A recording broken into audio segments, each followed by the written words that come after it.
So this is just a quick little video to explain my policy on letters of recommendation. So I get a lot of requests for letters of recommendation, and I get so many requests that I'm making this video to sort of explain my policy.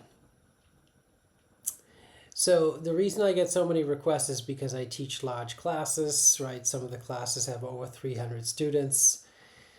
And sometimes I might teach more than one of these classes in a year.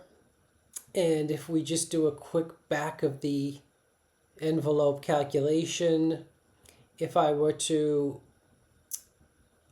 provide letters of recommendation for all those students, 300, and imagine they apply to 5 to 10 places, right? And each application or letter of recommendation is associated with 3 emails, then I would be processing over 7,000 emails and over 300 pages of letters of recommendation. So I cannot accept requests for letters of recommendation from everyone. So who can I provide letters of recommendation for?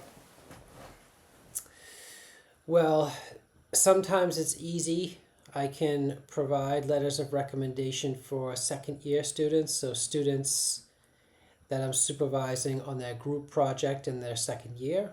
And at the University of Nottingham, we have second year group projects. I can provide letters for third year students whose projects I'm supervising, master's students who I'm supervising, or PhD students that I'm supervising. I can also provide letters for people that I know.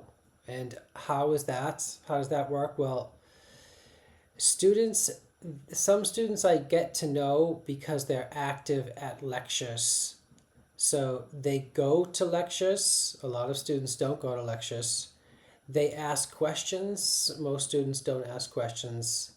And they participate in the lecture. Most students don't participate.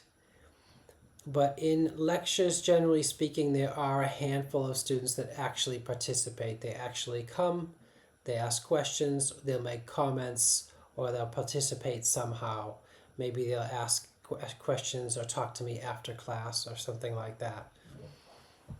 So who can't I provide letters for? I can't provide letters for people I don't know.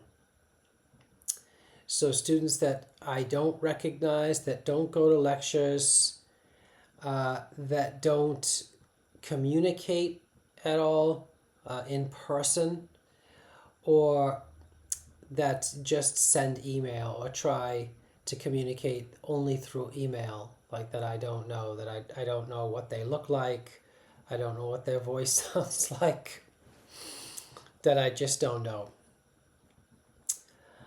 Now, if I do agree to provide a letter of recommendation, I have a procedure, a standard procedure.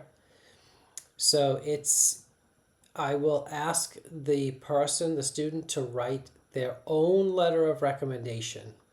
There are a few reasons for this. One is that you can customize it to bring out what you believe your strengths are. You might have strengths that I don't know about, right? And you can bring those out if you're writing your own letter. You know yourself better than I do. You can also customize the letter to the role you're applying for, because I might not even know what you're applying for. And also the policy saves time, right? I just wouldn't be able to write good quality letters for everybody myself. It would end up being some template or something.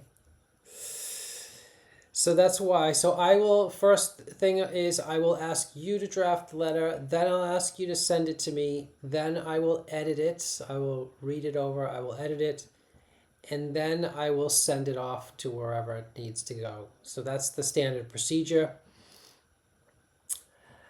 And I have found this policy, I've had this policy for a long time. And I found this policy actually works really perfectly. Like the students that are good write good letters of recommendation for themselves, and the students that aren't so good, their own letters of recommendation don't turn out very good actually. So it's a self-fulfilling kind of policy, and it works really well for me so far. But now, if somebody wants to know what my policy is, I have some nice public explanation. Let me know if you have any feedback on my policy. If you agree with it, leave a comment. If you disagree with it, leave a comment. If you think I could improve my policy, leave a comment. Let me know. What I'd really love to do is make a video on how to write a good letter of recommendation, or the essential ingredients of a good letter of recommendation. That would be a fun video, because the reaction I always get is, oh no, I don't know how to write a letter. So maybe one day, if we're all lucky, I will put together a little video on how to write a letter. Thanks for watching.